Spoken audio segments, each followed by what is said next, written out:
नमस्कार दोस्तों, आप सभी ने आए दिन इन्फोर्समेंट डायरेक्टरेट यानी कि ईडी द्वारा अपोजिशन लीडर से घरों पर छापेमारी की न्यूज जरूर सुनी होगी। और हाल ही में झारखंड के मुख्यमंत्री हेमंत सोरेन को क्वेश्चनिंग के लिए ईडी द्वारा समन जारी किया गया है। और ऐसे बहुत सारे हाई प्रोफाइल केसेस जैसे कि मनीष सिसोदिया पर, सोनिया गांधी व राहुल गांधी पर मनी लॉन्ड्रिंग केस हो, या फिर छापेमारी और इन्वेस्टिगेशन द्वारा विपक्षी पार्टी के सदस्यों को तोड़ना हो, ईडी का इस्तेमाल हमेशा से सत्ता में मौजूद पार्टी द्वारा अपने पॉलिटिकल बेनिफिट्स के लिए किया गया है। तो यहाँ पर एक प्रश्न यह उठता है कि एक संस्था जिसका गठन क्रिमिनल और ड्रग मनी को ढूंढने के लिए किया गया था, कैसे आज वह सीबीआई से भी ज्यादा पावरफुल होकर पॉलिटिकल विच हंटिंग कर रही है, और क्यों विपक्ष द्वारा लगातार ईडी का गलत इस्तेमाल होने की बात को कहा जा रहा है। परंतु दोस्तों, वास्तविकता में देखें तो ईडी को वेपनाइज करने की शुरुआत कांग्रेस ने ही किया था और भाजपा बस उसे अब और नए स्तर पर ले गई है। तो आज हम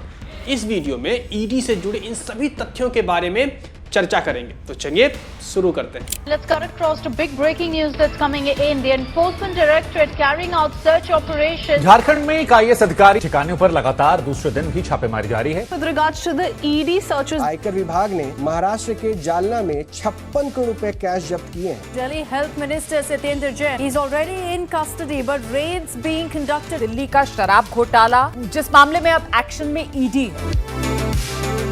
दोस्तों, भारतीय जनता पार्टी के 2014 में सत्ता में आने के बाद से इन्फोर्समेंट डायरेक्टरेट ने करीब 3000 सर्चेस को अंजाम दिया है, जबकि 2004 से 2014 तक यह आंकड़ा महज 112 ही था। लेकिन इसमें कोई भी यह जरूर कहेगा कि यह तो बहुत अच्छी बात है, क्योंकि जितनी ज्यादा छापेमारी होगी उतना ही ज्यादा अभियोजन होगा और जिससे अपराध की संख्या में कटौती होगी, क्योंकि ईडी इसी कार्य के लिए तो बनाई गई थी। परंतु वास्तविकता में देखें तो बात कुछ और ही है, क्योंकि 2004 से 2014 के समय जहां 112 छापेमारियों में 104 मामले कोर्ट में पहुंचे थे, वहीं 2014 के बाद मारे गए 3000 से अधिक छापेमारियों में 839 मामले ही कोर्ट तक पहुंचे और पिछले 18 सालों में केवल 23 मामलों में ही दोष सिद्ध हो पाए, जो कि दिखाता है कि जो यह हजारों मामले थे शायद राजनीति से ही प्रेरित थे और इसी ईडी को विरोधी पार्टियों के खिलाफ एक हथियार की तरह इस्तेमाल किया गया है। दोस्तों,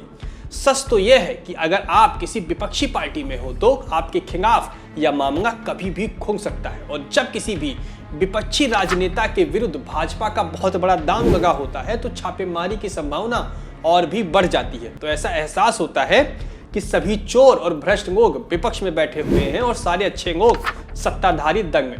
अब आपको मैं यहाँ पे एक उदाहरण देता हूँ।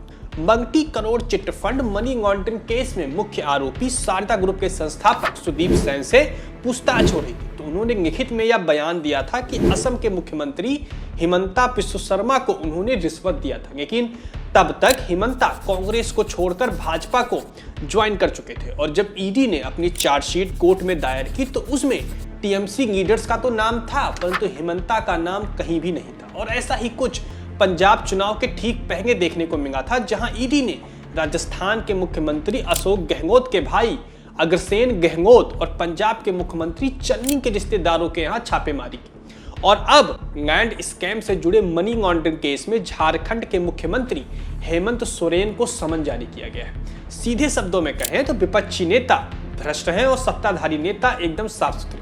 परंतु दोस्तों, जो विपक्ष आज पीड़ित होने की बात को कह रहा है, उसी कांग्रेस ने ईडी को हथियार बनाने की शुरुआती कोशिश की थी। दोस्तों, शुरुआत में ईडी को prevention of money laundering act PMLA के अंतर्गत इनलीगल ट्रेड से लड़ने, इनलीगल मनी को सर्कुलेशन में आने से रोकने और इनलीगल मनी से खरीदी गई संपत्तियों को जब्त करने और ड्रग्स में होने वाले मनी सर्कुलेशन को रोकने के लिए बनाया गया था। और इसके पीछे उस समय यह तर्क दिया गया था कि अवैध कार्यों से अर्जित धन और संपत्तियों को यदि हम नष्ट कर दें तो सारी अवैध गतिविधियां अपने आप ही खत्म हो जाएंगी। और यह बात भी एकदम सही थी, क्योंकि कठोर अपराध से लड़ने के लिए कानूनों को भी कड़ा होना पड़ेगा। और इसलिए इस पीएमएलए के अंतर्गत शुरुआत में 6 कानूनों को शामिल कर 40 अपराधों की सूची बनाई गई थी। लेकिन धीरे धीरे करके इस व्यवस्था का राजनीतिकरण होता चला गया और जिस ईडी और पीएमएलए को यूएन के मैंडेट के आधार पर बनाया गया था, वह पीएमएलए राजनेताओं के द्वारा राजनेताओं के ही खिलाफ इस्तेमाल होने लगा, जिसकी शुरुआत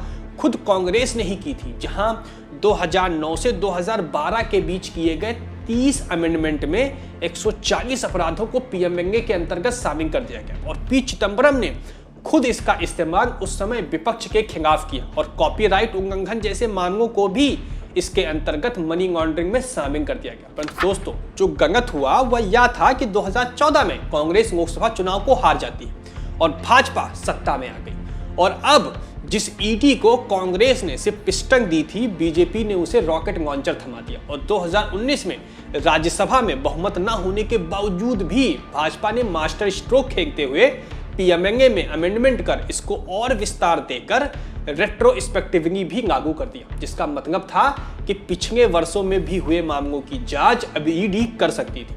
और शुरुआत में यानी कि यदि 2004 में हम देखें, जहां पर ईडी को सर्च करने के लिए सर्च वारंट की जरूरत होती थी, उसे कांग्रेस ने संशोधित कर एफआईआर होने पर सर्च करने की शक्ति प्रदान की थी, तो भाजपा ने एफआईआर होने की शर्त को भी हटा दिया और यह भी जोड़ दिया कि जब तक चार्जशीट दायर नहीं होगी तब तक आपको किस जुर्म में गिरफ्तार किया गया है वह भी बताया नहीं जाएगा। दोस्तों, कांग्रेस के समय पी चिदंबरम ने इस पीएमएलए एक्ट का उपयोग कर Madhu Koda case, 2G scam, Aircel Maxis case, सहारा केस, बेंगरी माइनिंग केस जिसमें भाजपा के रेड्डी ब्रदर्स भी इन्वॉल्व थे और बाबा रामदेव के ऊपर ईडी की जांच बैठाई थी। लेकिन 2014 के बाद यह सब केस कहां है किसी को भी नहीं पता। दोस्तों, जिस पी चिदंबरम ने अपने कार्यकाल में पीएमएलए और ईडी का पूरा उपयोग किया था और जिन 106 कानूनों को उन्होंने अपने कार्यकाल में जोड़ा था, उसी एक कानून के अंतर्गत खुद वह 2019 में जेल चले गए। तो यहां यह कहा जा सकता है कि इस पीएमएलए